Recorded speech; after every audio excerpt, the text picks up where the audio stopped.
Hello दोस्तों, स्वागत है आप सभी का हमारे YouTube channel everyday Bhojpuri updates में। दोस्तों, जैसा कि आप सब जानते हैं, पावर स्टार पवन सिंह बहुत दिनों से कोई सॉन्ग रिलीज नहीं किए हैं।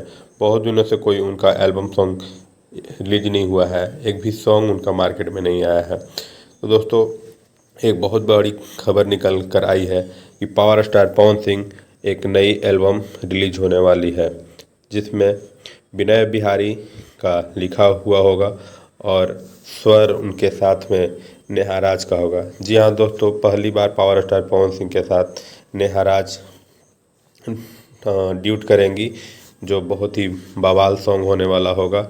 और पवन सिंह के बहुत ही पुराने राइटर जो विनय बिहारी हैं, उनके साथ बहुत दिनों के बाद एक बवाल सॉन्ग आने वाला है। जी हाँ दोस्तों, मेरे स्क्रीन पर चलते हुए देख रहे होंगे कि पावर स्टार पवन सिंह, विनय बिहारी, नेहा राज एक साथ नज़र आ रहे हैं, जो उनका एल्बम सॉन्ग गाने को रिलीज को लेकर है, जो उनका डबिंग और शूटिंग को लेकर है। तो पावर स्टार पवन सिंह का बहुत ही बवाल सॉन्ग आने वाला है। Thank you.